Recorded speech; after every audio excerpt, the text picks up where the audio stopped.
First of all, I would like to thank National Gallery of Modern Art, Bengaluru, and Dakahavisa for inviting me to do this presentation. I called my presentation Particles of Truth. There is a very specific reason for that. The picture that you are seeing there is from the Kent School archives. They had an exhibition, so I recopied from there. The small boy there in the center that you see is one of the earliest photographs of me in the art.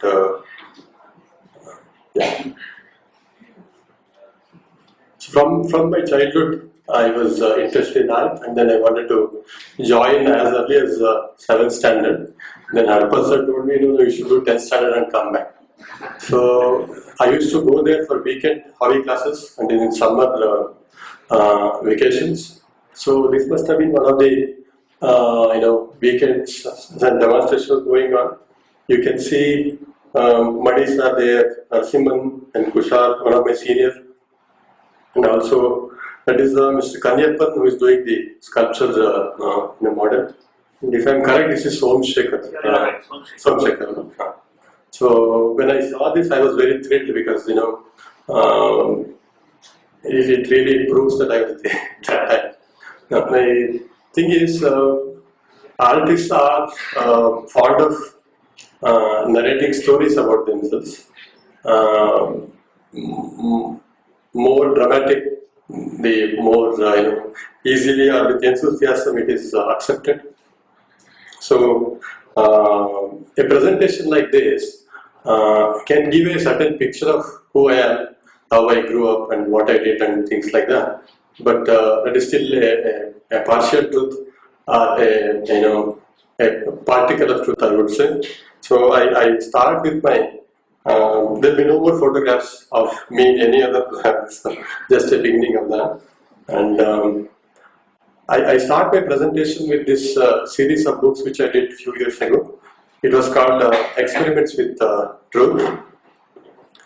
As I was just mentioning, that artists are all the time narrating stories about their childhood, about the struggle, how they were coming up, and what happened to them, and where they stepped up.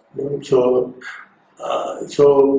that kind of narration becomes a legend after some time, and then it transforms itself, and then then it becomes historicized, and the entire art history is built on that.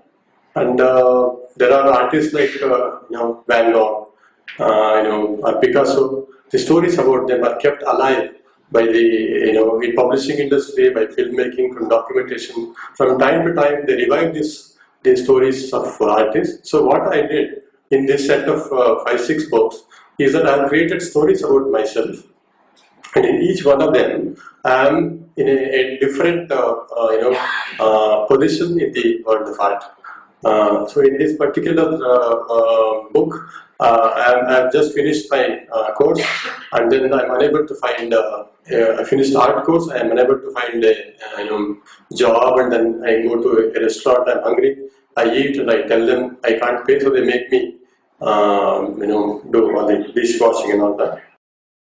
And I am claiming it as a truth. And then there are multiple books, which each one is a different. This one, the left-hand top corner, what you see is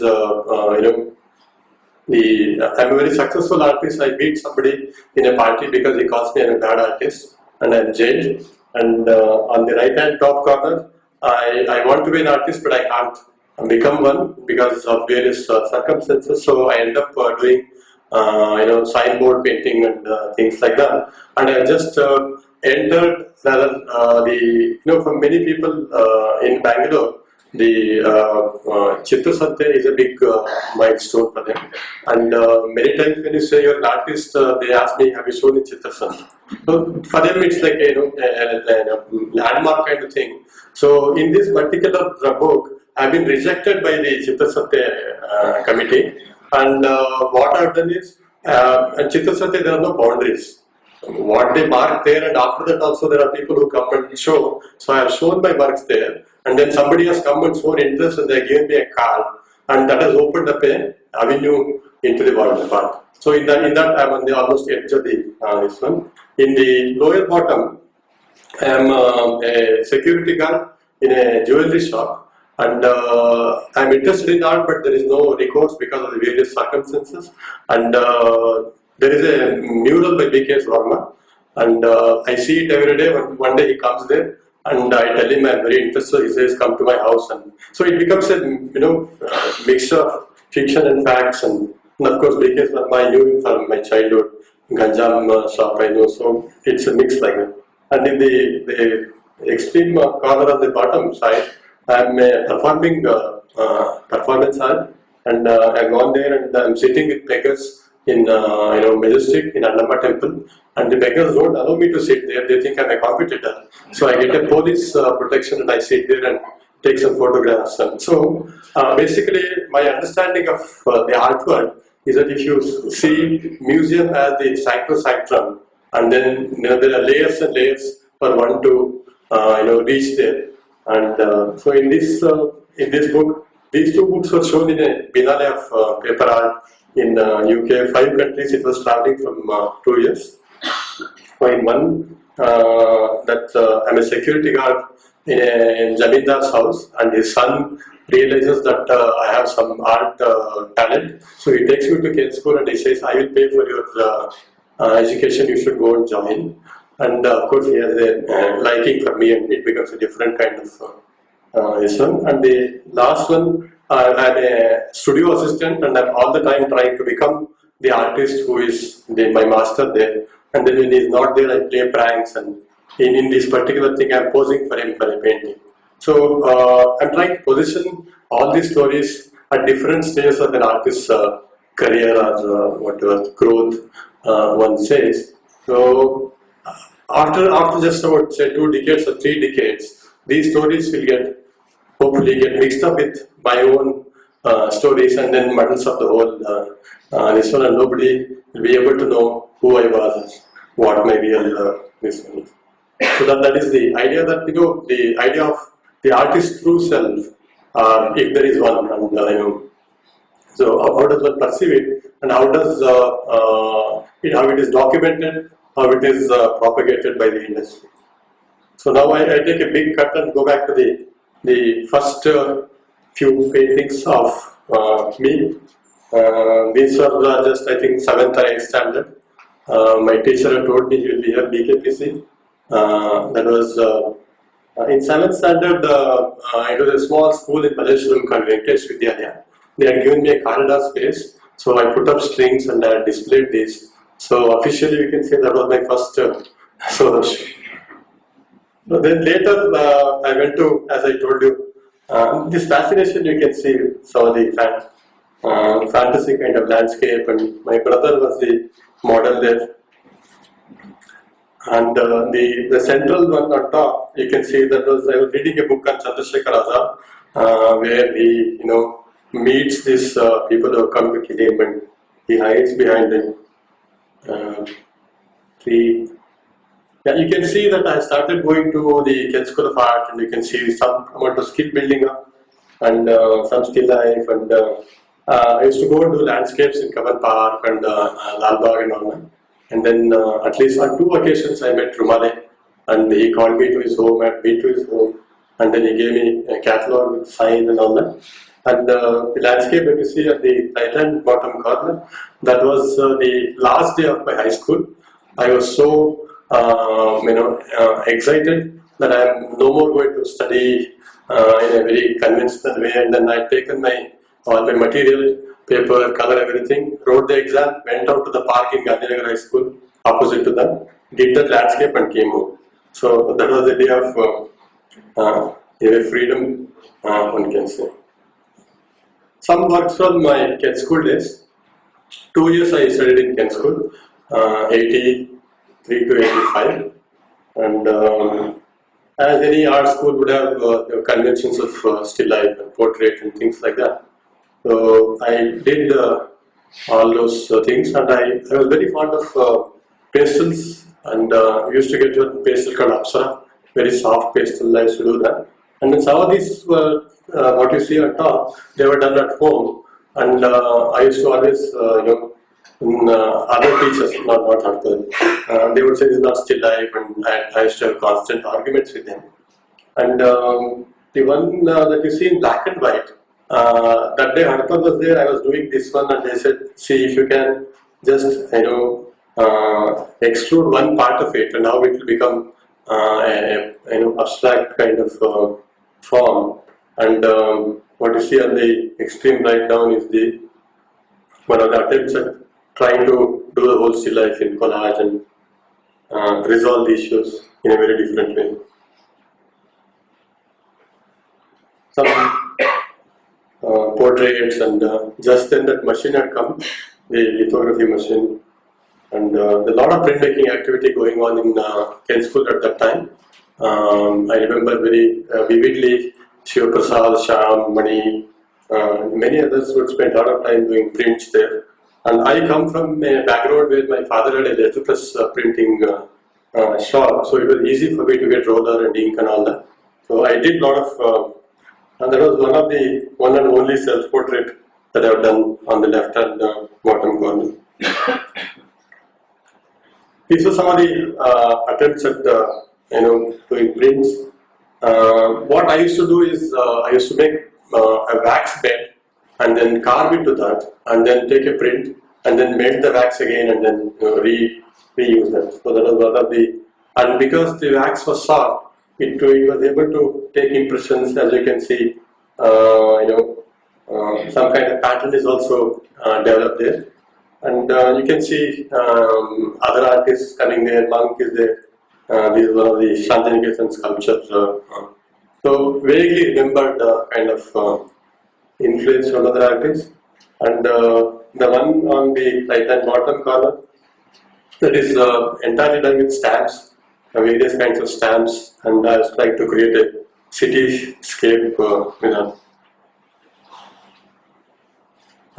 85 end I moved to Chitrakala Parishad, because at that time they were giving degree BFA. So out of a class of 10, I think 8 of us or 7 of us moved over to CKP, and some of the works which were done in those few years, as usual, the portrait and life study, and some they would be given a theme, and then one had to work on that, compositions and things like that. That was the rainy day. And what we see at the traditional painting, that was the compulsory optional subject, which one had to do, and we didn't know why we were doing it. And even the attempt to the still life and the portrait, that was a very basic level. A life study model would shake, and the still life would not shake. So, but we didn't know. Now I realize what kind of approach was happening there. We didn't know the name of the model. We didn't know if he had a family, what was his name, where did he stay. Nothing. There was no connection with the model. He would just come and sit there, and then he or she would draw. And so it was as basic at that. This was, I think, the Nandi temple, the landscape. I was very fond of printmaking at that time, and printmaking was one of the optional subjects. And most of the afternoons post 4 o'clock was spent there. I did, and there were a lot of workshops at that time. Krishna Reddy came, and there were various workshops. So we were observers, and in the night we would try our hand. And I did lithographs and curves, etchings, and Dubey was there, so he would really allow us to use the studio and do a lot of work. So I explored quite a bit of graphic medium. And what you see on the right hand bottom corner, that is some of the works which I was doing as I was leaving Bangalore. And I don't know why I was doing the distortion of the shoulder, just going up like that, but that was supposed to be my style at that time. So. Some more prints from that time. We can again see the shoulder there, and But this idea of search has remained in my work, and it keeps coming up again and again. So these are some of the. Later, I will be showing one small set of works where I try to analyze or bring together different kind of works from same themes. There is a small wood engraving on the right hand bottom corner there.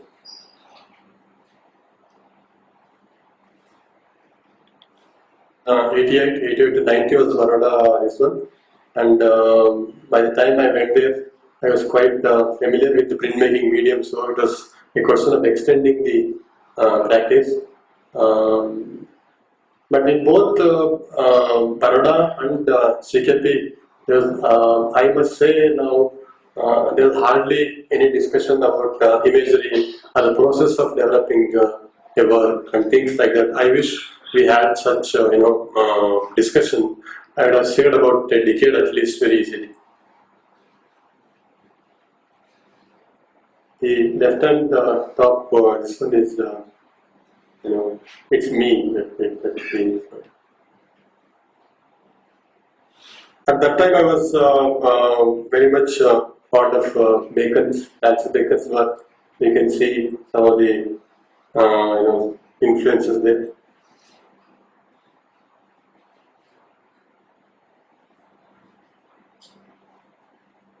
This was a set of two prints. One was called Presence, the other was called Absence. And those two lithographs, one was the first one, then I slightly transformed it, and the second was done on the right side. This an attempt to capture some of the personal moods and perhaps project it onto other figures. There's a lot of melancholy, there's a lot of sorrow.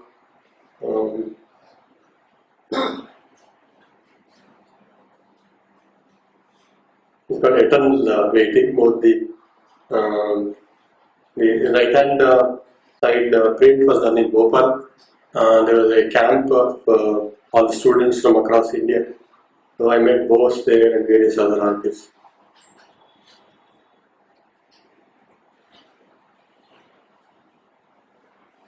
'91 was my first solo show in Pandur, and we showed a lot of prints and glass paintings. And these were some of the glass paintings which I had done.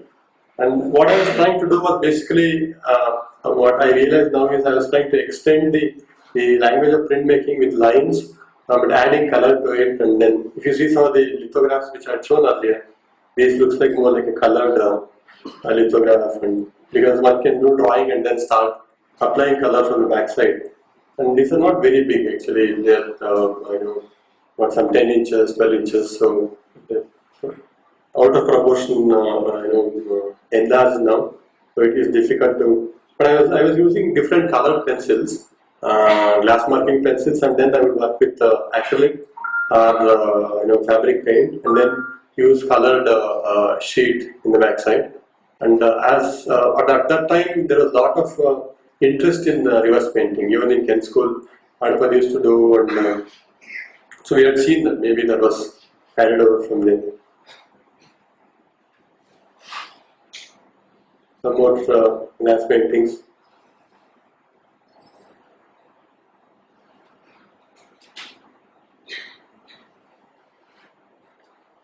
Three, and I had moved away from glass painting and I was doing acrylic on canvas. Some of these are fairly large works, 6 feet, 5 feet, and all that.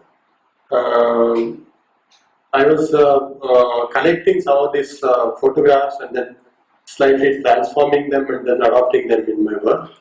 I showed some of them in Baroda in a two artist show with Sri Ravi in '93.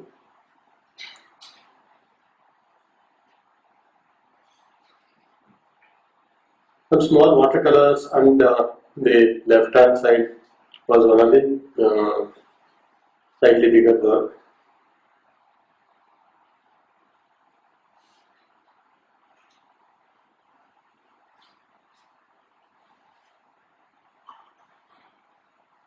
By the time I came to end of '93, I was quite unhappy with the way my work was going.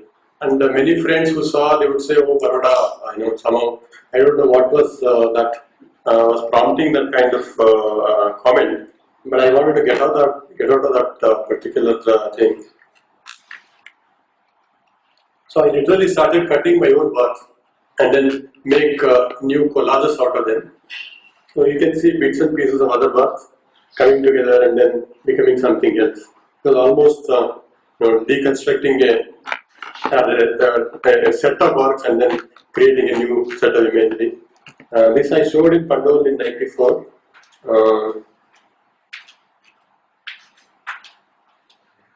Sudhir Patwardhan had come there at that time and he said you should use this as a study and take this further. But for some reason, I don't know, maybe I didn't understand what he was saying.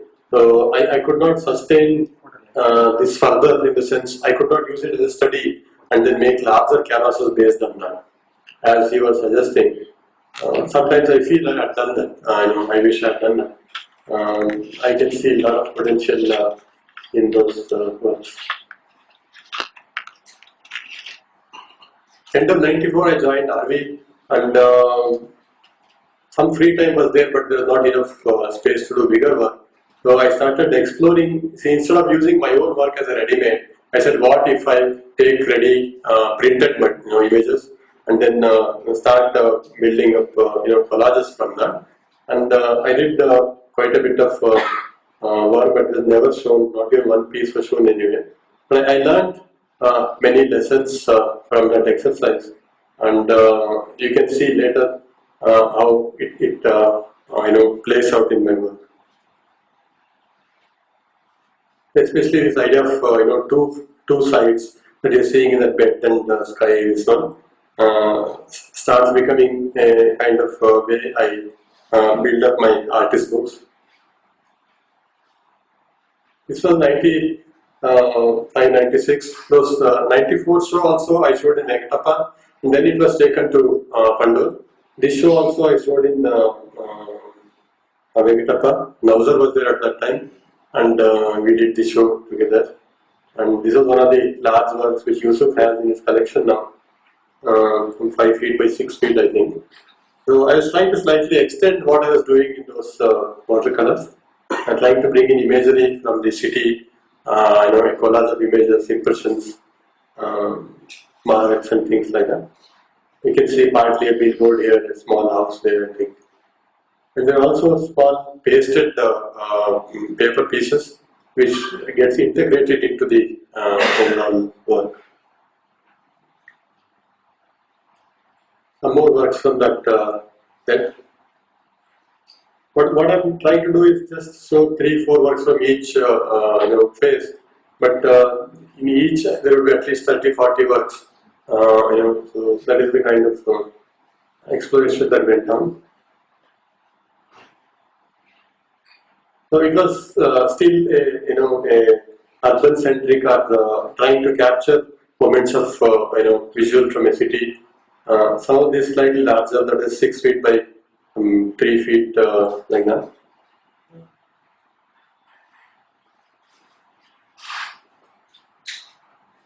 Very intricately, the painting was built up layer by layer using acrylic paint. And if you see closely, you'll be able to figure out there are pieces of printed images which are part of the whole.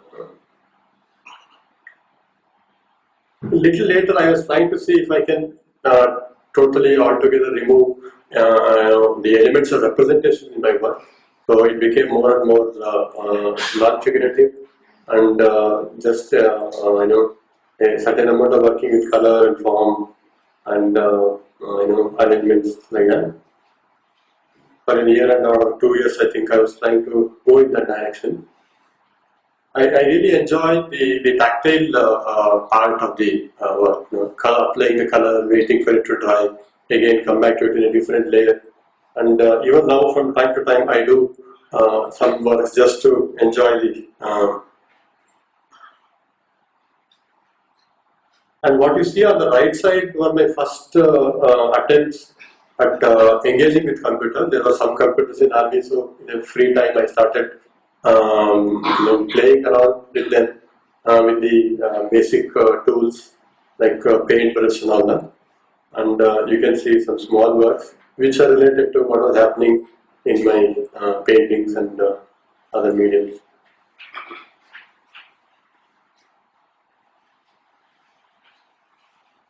So when it went to the extreme where I could not see anything there, I was somewhat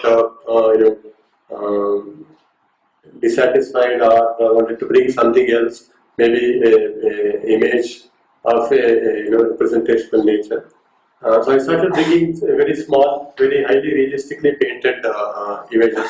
You can see the key there, or the door detail there.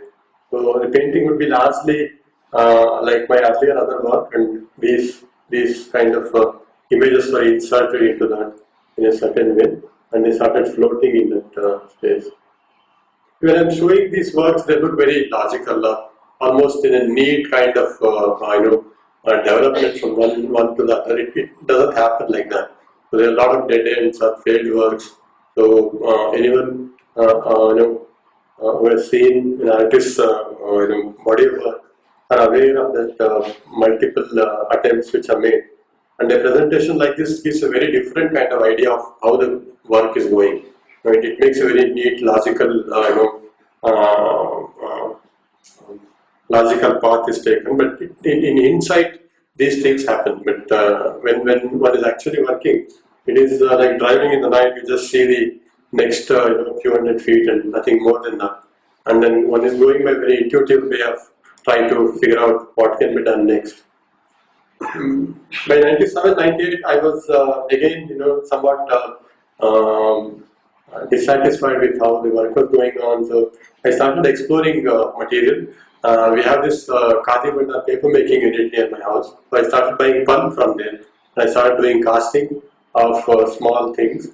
And that was one of the first TV set I did the casting, and not very successful. But these became, a certain kind of direction for me to take paper making as a major interest in the coming years. These the lower bottom sculptures were made with M-seal and things like that. Later I could give that effect of a metal. So for the first time, relief elements started coming in. The element of sculpture started coming in.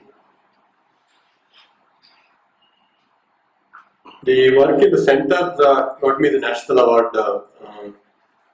It was called Encounter, and what you see as the gun and things like those were cast in purple, and that is in a separate in the bottom. And on that there is a glass.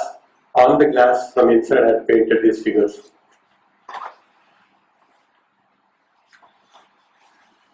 And for the first time, I think the image of Gandhi started appearing in my work, which has been one more theme that I have come back to again and again over a period of time. So as I was doing those object-based works, and then I started collecting a lot of wrappers because I started liking them, their form and things like that. This show which I did in Sumuka, it was called Shifting Periphery, where I was collecting rubbish which was already thrown out of the cycle and then bringing back or enlarging the cycle of usage and then adopting it as part of my work. So I started pasting them and painting on them, integrating into my work. You can see that white on white, that look, I quite liked it, and then that was also another reason why I do a lot of work in white when I do in paper. This particular work on the left side, I remember one work by Harpad where he had done with this kind of corrugated sheet, and then he had used this matchsticks. That work haunted me a lot. Maybe that was the reason this work has come here.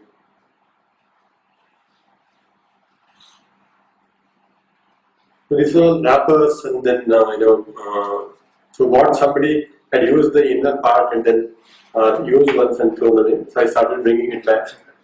into the stream again, and then gave a different kind of value to that.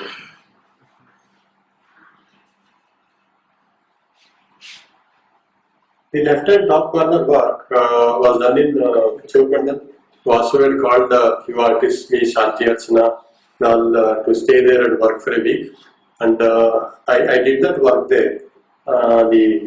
And I used fish bone and things like that. I like that format of the book. And for the first time, I think I explored the idea of a folding thing and placing it on a stand like that, which gave a different kind of meaning to the work. Little later, I started using that format, and I can now say in hindsight that was the beginning of my interest in book format and the double side. The other three were part of my show in Madeira. There were paintings on the wall, and these were on the ground on display. They all done in MDF board. I would coat the MDF board and use acrylic paint, and there are also objects pasted on them. And then, so it was a continuation of my shifting periphery kind of work, but in a slightly different way, and more images were coming. From here onwards, I take a very big, what shall I say, a fork. Fork in the sense, my work was going on in 2-3 different directions. I was doing painting, and I was doing work in paper pulp, and then I also started using photographs as either on its own or as part of the resource for my work. So the presentation from here on will be mostly the work which I've done in paper and then artist notes. And because the time constraint, I have not shown any of my paintings or my photographic paper making. My teacher Jackie Perry. For the first time, I was exposed to a kind of teaching system where the student was the one who would decide what would happen in the course. So the day I went there, she said, "Why have you come here?" I said, "I have given a full one-page report on why I'm here." She said, "No, you come up with a plan for the 4 months. What is that you're going to learn here? Each week, how will you go about approaching it and all that?" So after a week or so, after studying some books and all, I went with her, and she was in the printmaking department on the other side of the road. So she would come and spend an hour or a few hours every week, teach me something and go. Then I was the only student in the printmaking resource center at that time. The whole printmaking department was in my this one. I would explore so many things, and then next week she would come and teach me something else. So I was, for the first time, thrilled by this idea that I can decide what I want to, and it also in a way opened up a new way of teaching in art schools. So also this idea of object becoming an extended personality started appearing here. I know a glass or a brush or something that I've eaten and left out, things like that. So I'll take impression. These are all 3-piece works. They have been stitched together, and what you see as yellow is actually color pulp which has been on a base white sheet and things like that. And the relief was also part of the mold which I had created. Then later I would join them and draw on them, and some of it is transferred and all that. I showed them in Glasgow, and then we showed it in Bangalore, Chennai. After I had started making this paper, and this is called a sandwich technique, where you make 2 sheets, and in between the sheets you put up, small maybe paper or photographs and things like that, and sandwich them together. So I had made these sheets, and I wanted to make a small diary of my visit to Glasgow. So after coming back, and one of the teachers there had taught me how to transfer images from Xerox, from photocopy. So I used the technique, and I made this set of sheets, and I perforated them so that it looks like as if I have taken out it from a diary, and then displaying them separately. And of course, it narrates us, how I went there and what I saw and my experience with the teacher and things like that. But without realizing, I was going in a slightly new direction where I want to make diaries, and you had seen another work where So after doing this, I was thinking, can I make a book kind of form in paper pulp and then extend this kind of imagery there. And this was the first set of books which I did like this. This was shown in a British Council show in 3-4 cities in India. And this was a set of 5 books, and they were shown in a small vitrine like that, like a museum kind of piece. And the text that you see, again, a new direction in a sense. Earlier, the text was not so prominent in my work. From here onwards, it became one of the elements which would be present in the work and then affect the visual, sometimes decide the whole direction of the work. What you see as images, they were transferred from photocopy. Then I would work on them and enhance the change the quality of the image. This was a work called Everything Happens Twice. This was part of a show called Edge of Desire, which Chaitanya Samrani had created. It went to 5 different countries, different museums, and the Glasgow stay for me was an eye-opener in the sense there was a huge library, so I started spending a lot of time in the evenings, and I would borrow books, and I started covering up areas which were not covered in my almost a gap of 10-12 years by the time. So I started reading a lot, and then I became aware of the a different kind of language of using the image and the text affects it. These works are about the TV and the stickers, new stickers which keep coming there. What kind of relation it has with the image and how it affects our seeing. And the very fact of flipping through the TV, looking at the TV, halfway through somebody is dying, then you flip through, then somebody is laughing. So it becomes a huge collage of images which unrelated, was trying to capture that kind of very static. Some works a little later in 2005, and this was shown in Suresh Jairam's gallery on Shanti Road. I had done this t-shirts cast in pulp, and the text which was coming on that I made a stencil, and it was called chatter because it is as if the t-shirts are talking to each other. When somebody wears a t-shirt, he is saying something about, of course, if he is very conscious about what kind of text is there, text or image is there on the t-shirt, then you are, with purpose you are wearing it. So I was trying to juxtapose or make these t-shirts talk to each other. One says don't come nearby, another says no touch. So there's a jumble of different kind of messages coming through in those t-shirts.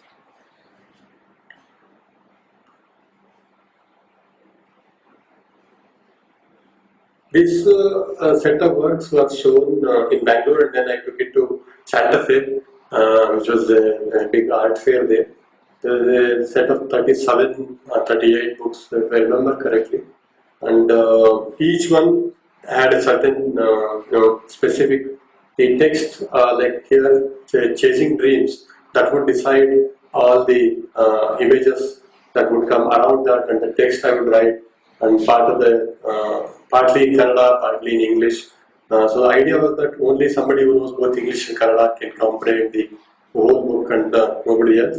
And this idea of like a very casual journal or a diary, where you can put in things, scratch, images, all that kind of feel I wanted for the book.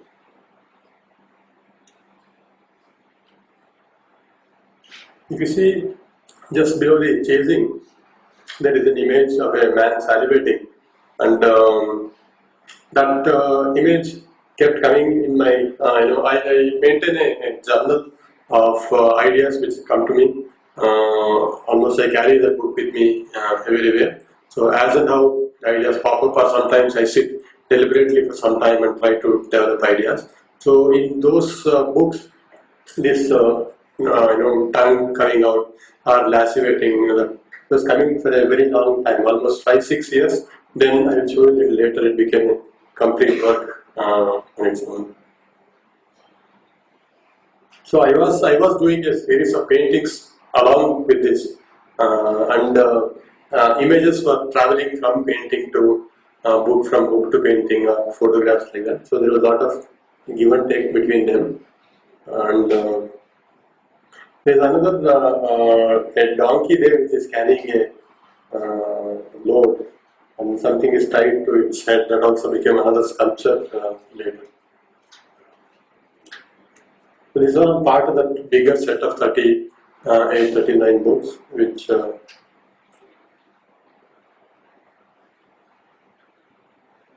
it was also about how if I put together a set of books with different kind of text, the way we look at the work, you start combining them, you start building up a narrative around that.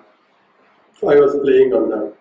It was called in between, in the sense that you are slipping from one to the other and making connections.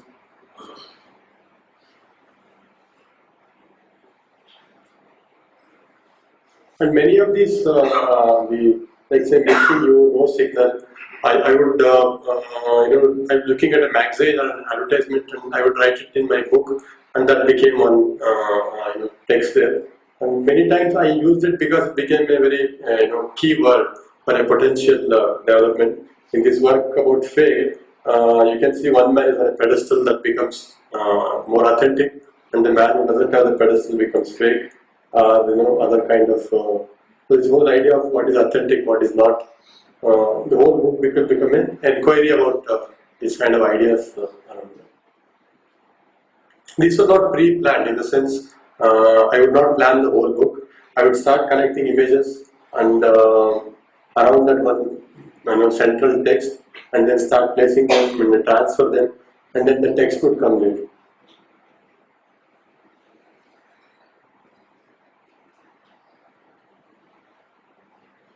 This was shown in Bengaluru and in Korea, and in art fair there. The entire thing was made in paper, and what you see as an armor, it was built around a mannequin, and then I released it from the mannequin. The whole idea of combining this very fragile material of paper with this idea of security that the armor can give, I wanted the juxtaposition to bring out a different kind of nuance there.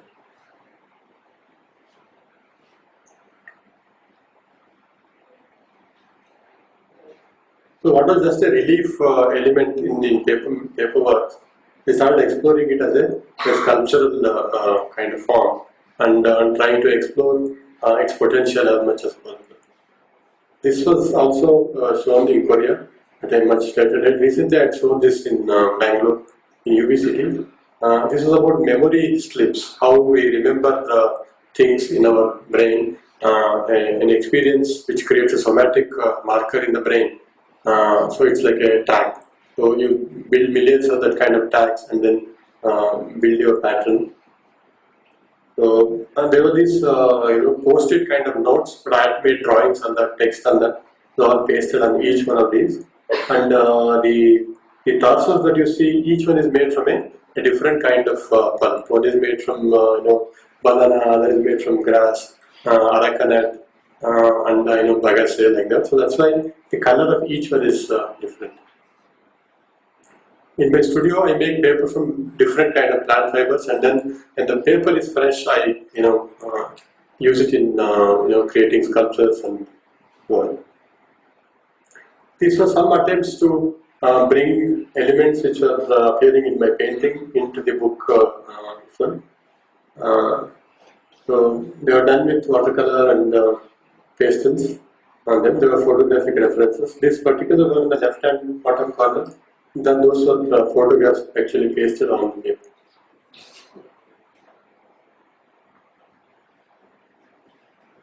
By this time, I had already started exploring photographs in my studio, in the sense I would arrange objects, and we have this concept called Sannidhi in the Indian aesthetics. Sannidhi means when in the presence of. when two objects come together, when two images come together, there's a third meaning that is generated in the frame context. So I was trying to explore this idea of things coming together, and what is the kind of meaning it generates, and the kind of suggested meaning. What was important for me was that Suchartha, or the suggestion, or the Dhwani. So I was more and more interested in what is the kind of the subtext which was coming through, and suggested meanings which was coming. Another entirely done in watercolor, and done some stencils and all that. Fairly large book, I think some 3 feet or something. When you do larger works in paper, it takes hours together to cast it. Sometimes 3-4 of us. I've got my driver. I've trained him in paper making. My another girl who works with me also is trained. So we work together as a team and do this work. This was this is what I was mentioning. The idea of tongue as a image of lacerating and desiring. So it suddenly it came together and became a very big work. About 6 feet and odd. There are close to 1,000 tongues there, 1,000 designs. And I wanted that very glossy kind of look, so I applied varnish on that. There are about 30 or 40 different tongues.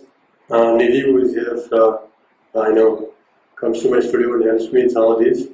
And so we made about 30 different kind of tongues, and then week after week we used to cast them in red color pearl, and it is on the spot installed on the wall. So it takes about 7-8 hours to do that.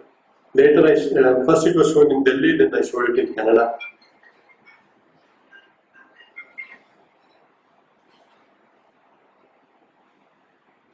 These were some of the papers which I had made in Korea, where I had gone in 2009 to learn Korean paper making. They make a special paper called Hanji, which can survive for 300-400 years. It's completely organically made from Mulberry Park, and I learned it from a teacher, who is declared as a national asset in Korea. And he didn't know English. His son knew a little bit of English, so I managed to communicate and learn it. So these papers are very strong. They look very fragile, and I use Japanese raka to color that kind of slight brown. This particular work is about. I was doing a series of photographs on Gandhi at that time, and as part of that, I had gone to all the museums across India to see his objects, objects that he used kept there, and I started drawing them, photographing them, and this became a work where instead of having the Gandhi's ideas or the personality, the objects became very important and celebrated. The fork that he touched has been kept there, his nature. So what started as interest in object in Glasgow, as an object becoming an extension of the individual's personality, comes again and again as a connection in my work. This was shown in a major show of artist books in China, and then it was shown in Shanghai Museum, not Shanghai, sorry, Sharjah Museum, where Pala had curated a show of Indian and Pakistani printmakers. There's another artist book. So almost for about 7-8 years, I didn't even know I was doing. There was a name for the kind of work which I was doing. And 2006-07, when I started traveling, went to UK, got some books. Then I realized, okay, this is the kind of there is an entire genre of work which are called artist books. I fit into that, and so this is how some of these.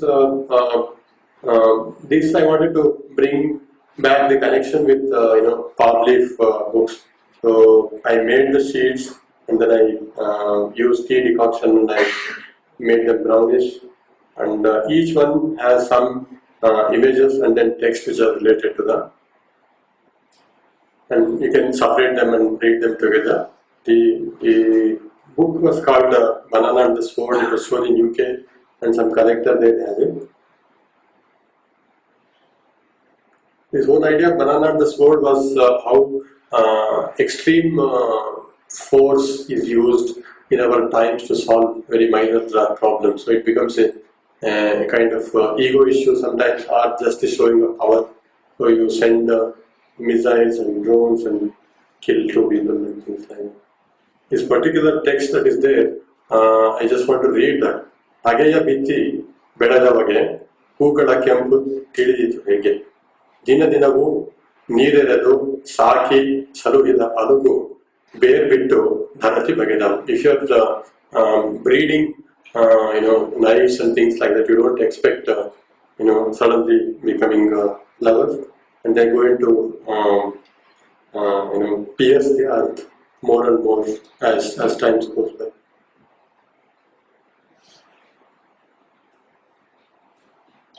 So this was a project which came to me. The gallery in Delhi, they said you have to make 12 prints, but there should be drawing on that. So since I was working with the book form, what you can see the book form, and there are these relief elements. One side it says hold, other side says let go. So I was interpreting in each book in different ways those two words, and what does it mean to hold things, and what does it mean to let go, and to what extent one can do that. I started exploring that, and this particular word somehow transformed my further works, in the sense I started enjoying the drawing, the kind of simplicity it brings to the work, and the enormous transformation it can bring to the work. Because parallelly I was doing other works which I don't have here, so it's a fairly realistic, the stone poster kind of work, but I was not happy there.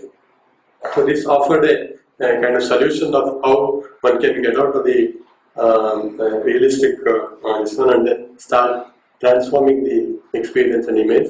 And I really enjoyed this process of drawing, and then later so many of my works have become drawing based, very little of but academic realistic presentation. The last one on the right hand bottom corner, there is this phase which is breathing in and breathing out. So neither can you hold all the time, and then neither can you let go completely. So that was the almost like a beautiful what shall I say, conclusion this whole set of books gave. This book was done for a show we had in Rangasankara. We had to respond to Girish Karnad's book. So I chose his work, Keep of Broken Images.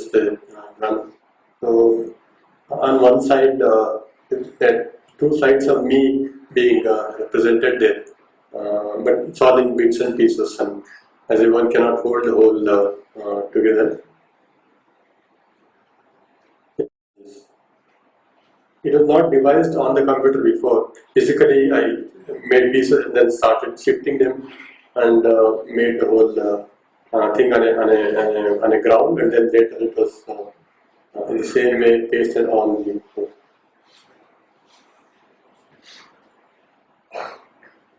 These are some individual books which went to the top two books were shown in Hungary in an artist book show.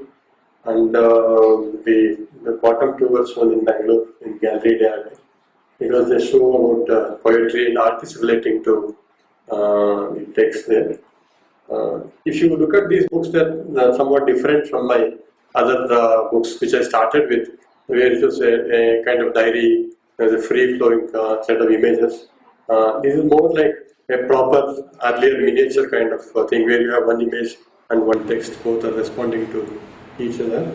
The text on the left hand top, we are on the same page, but I don't want letters to come in between. So very small text there which I wrote. The other one says I could read her like a open book until she created a password.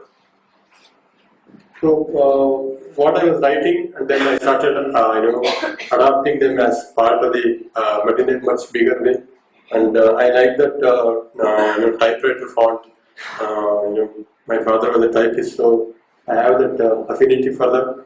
So I started using that also as part of it. There are these relief things which have come there. The entire thing was done in clay first, and then we have to do the casting in POP and then in paper. It's a very long procedure. This was a book called Book of Errors. It was supposed to go for a show, and then there was an error in the communication, so it didn't go. It stayed with me, and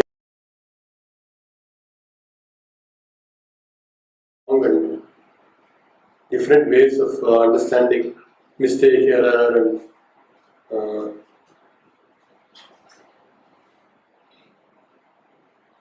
books which are done before. This one has the this has given me the opportunity to explore at length that one theme or one central idea in the work, and I've done several books like that. This one is a photo book where I use photographs and some of them are transferred text and all, or drawings on them. This is one of which is a unique book because these were prints which are used as source for some of the paintings which are done, and then parts of it I've cut and then I created new books from that. And if you see some of the earlier works, you can see the idea of juxtaposing or bringing together two images and how they affect each other. And also in this kind of book, you can see there is a link up between the page 1 to page 2, page 3, so you can start building up a narrative there.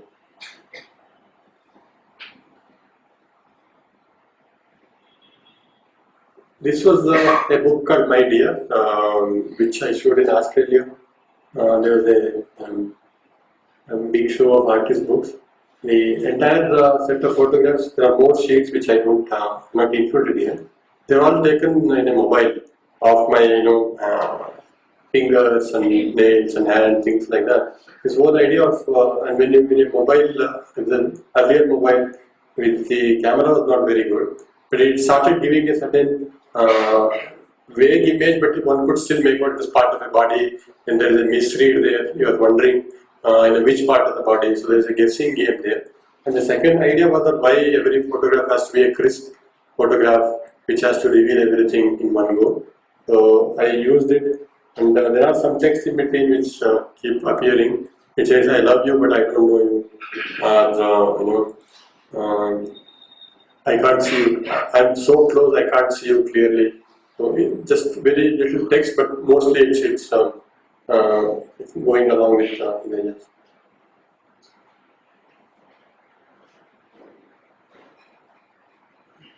This was a large set of works which is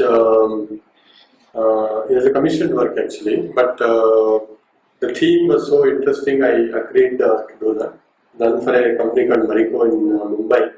The entire wall, as you can see, is a different set of work. The theme was 5 senses and exploring beyond that. So the whole about 9 months I was working on this commission, and then for each one we created a separate mold, and then we were casting. Initially, what started as just touch and hear and see, then started becoming other variations of that, and what kind of truth one is getting from the senses, and how does one misinterpret that or reinterpret that, and what kind of truth or partial truth one is getting. So I got this elephant story from the Jain Islam, where the blind people are exploring the elephant and giving their version of the elephant.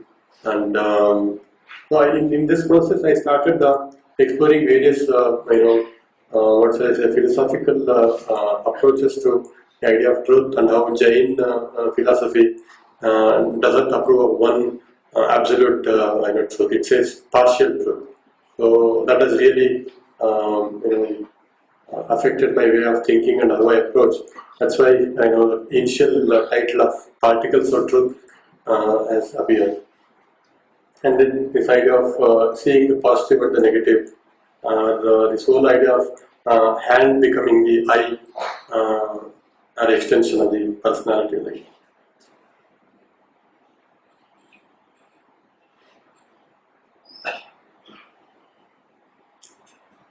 This is called Random Destiny.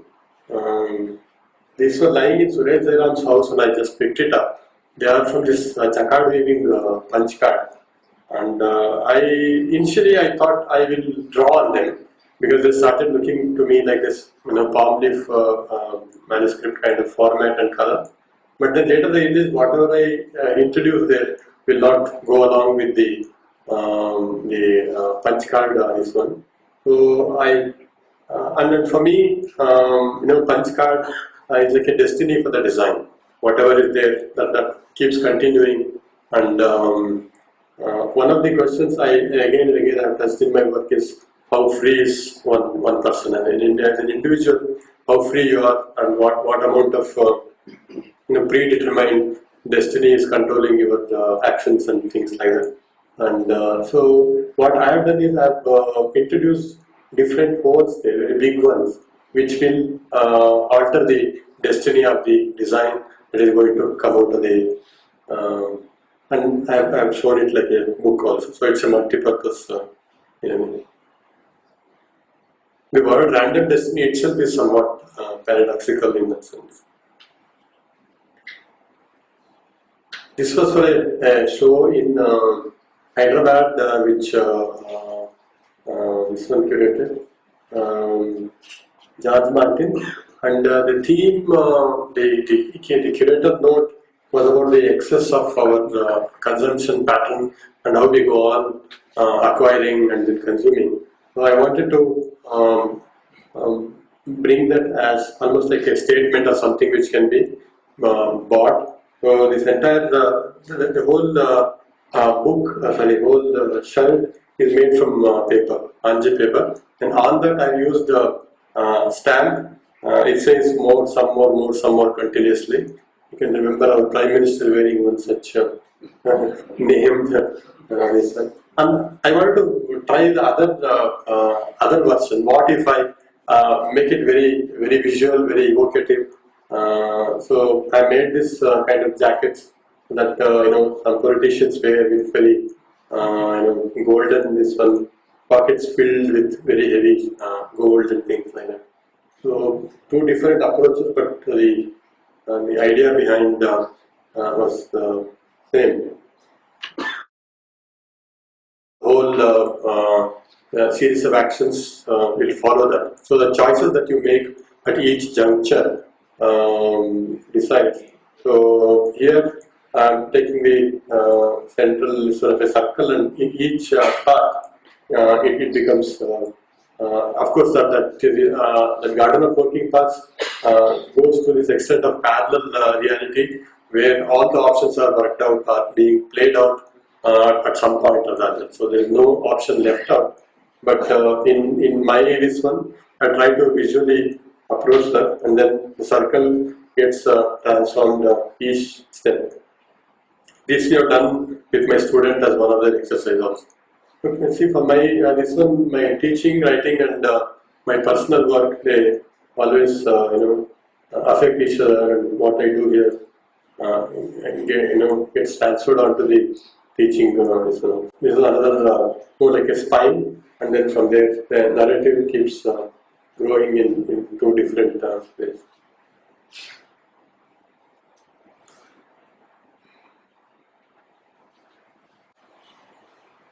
This is a book which is made from watermark sheets, and the whole thing is called crosstalk. In Sharjah, when I showed, there are three different versions of that.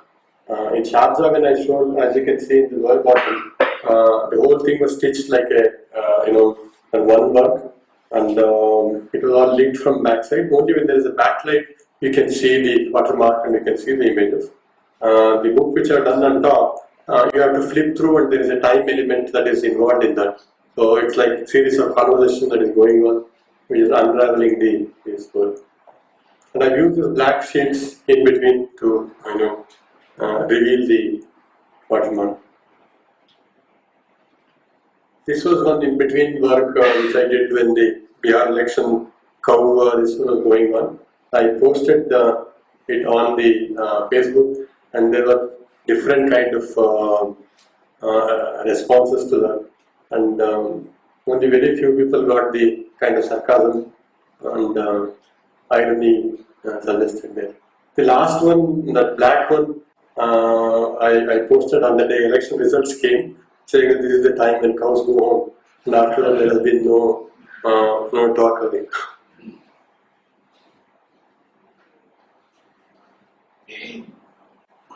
This was shown in Barcelona and Italy.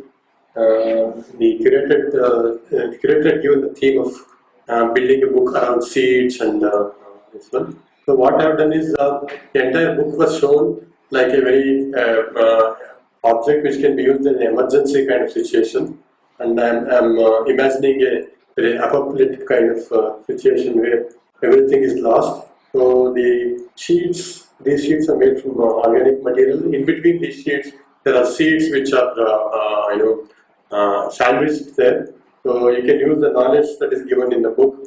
I've given full details about how to grow and what kind of seed will have what character and all. And then one can use it and start growing back things again. So to bring suggestion of an emergency situation, I brought in this red box and a hammer there. There is a small one. You can see the full book.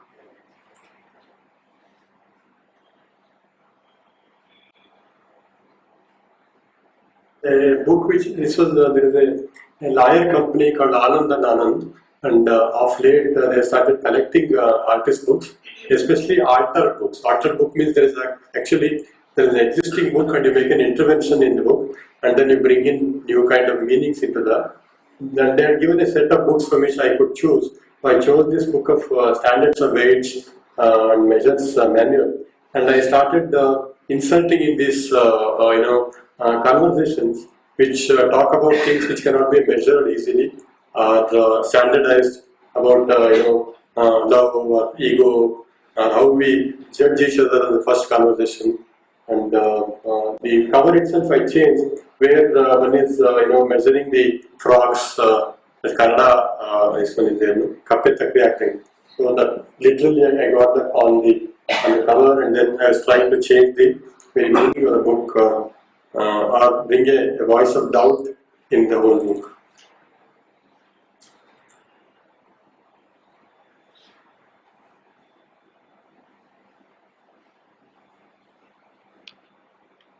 No, how did you come? One says I came by car, the other says no, it's not good for environment, so I have to come by cycle.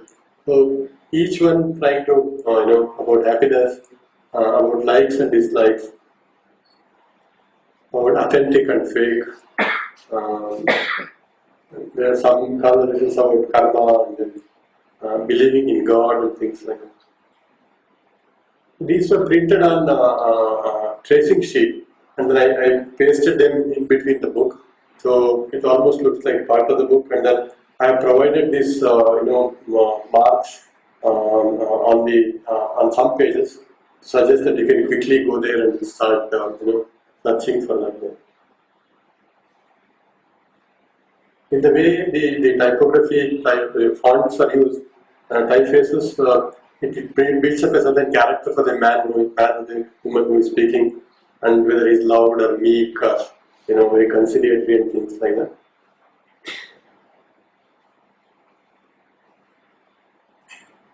This will be shown, I think, in the next couple of months. They are collecting a lot more books. It will be shown together.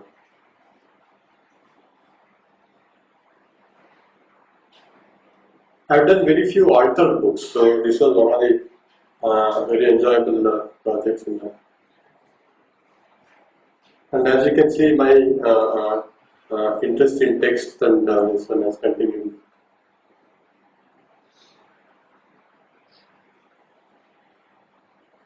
Yes, the curator had given this thing about you have to use a box, existing box, and then build a work around that. And what you see on the left side is a wedding invitation in a round box. So I took that this one, and then on that only I pasted these images, and it's called contained self, as if in your mind or inside there's so many emotions, and when you open the box, so many things are revealed and starts coming to the fore.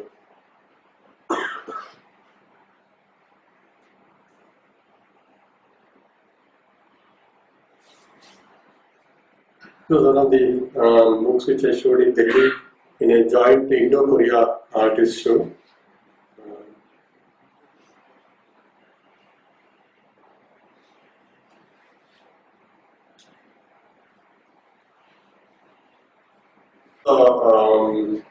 This setup works, it looks like I'm completely working with artist book. There are other things going on in the studio, but again, as I said, one is the format of the show, and also the limitation of time. I can't bring in all the other kind of images here. And last 8-9 months, I've been working on a big sculptural installation using mesh and pulp and metal and all that. It will be shown in Sumuka by year end. And there'll be hardly any books there, which is a different kind of project I've been working on. The next few slides, I'm taking an entirely different detour. I'm trying to see some themes which have appeared again and again in my work, even though I'm working in photograph or sculpture or paper. These ideas have come, have reappeared and haunted me. So I thought I'd just show a few of them to show the kind of movement that happens in between the work, and also in the way, even after decades or 2 decades, images get repeated or recur. And so that was the first 91 glass painting show, and this one was from my show 2 years ago. These are objects arranged in the studio, like take photographs, and they are printed on archival paper and shown. 98 prints, 88 prints done in Bengaluru, and then later in 2006 is a painting which I showed in I think US, the Palo Alto show which I had.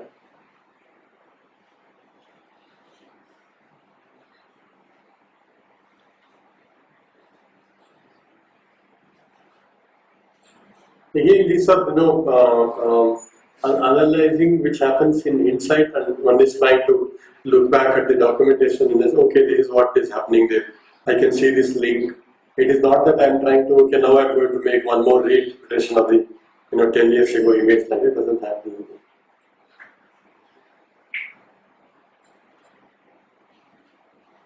The set of flying and concern with being free. And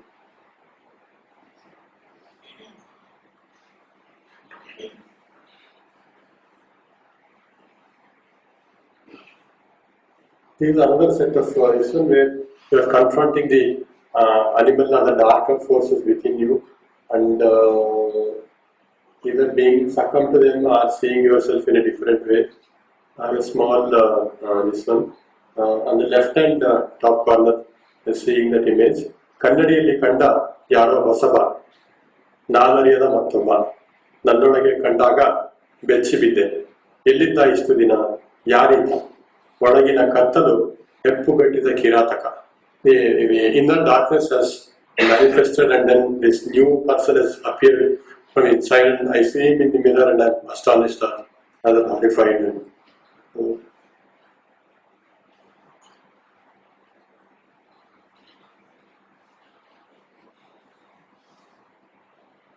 see that animal is an etching in 1993.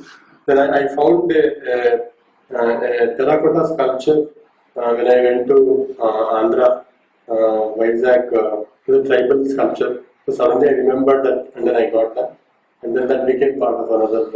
So the images keep continuing.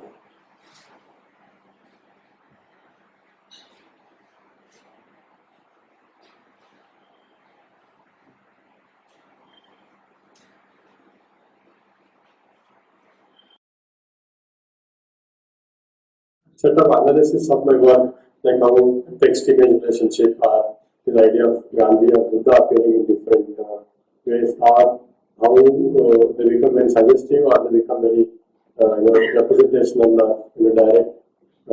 So these are all the things which happen when you look back. So that is what I was trying to say, and then you build up a different kind of understanding of what is happening with one's work.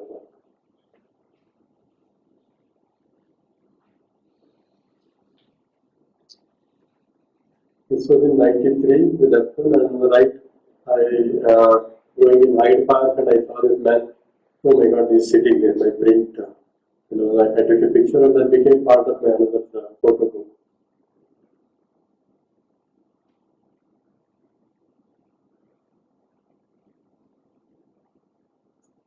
I'm going to leave you with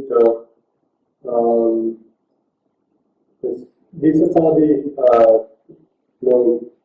from example.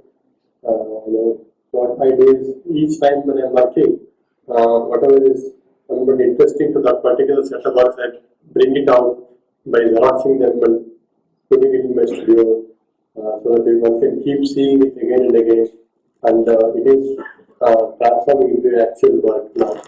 And you can also see a book there, but that is carved in AAC block. It's a cement block, and it can have an entirely different connotation when a book is made in stone and text starts coming on. So the whole work that you see is what is happening right now. That will be one of the works in the universe. I'm just going to end with one small poem which I wrote recently, because I started with this particles of truth. ನಾನು ಜೀವದ ಕೋಲು ಬೆಳಕು ಕಾಣದ ಕಿಂಡಿಯಿಂದ ಸುರಿವಾಗ ಜೀವಿತ ಕುಡಿಯುವ ಕಣ ಬೆಳಕು ಸರಿದಾಗ ಅಜ್ಞಾತ ಅದೃಶ್ಯ.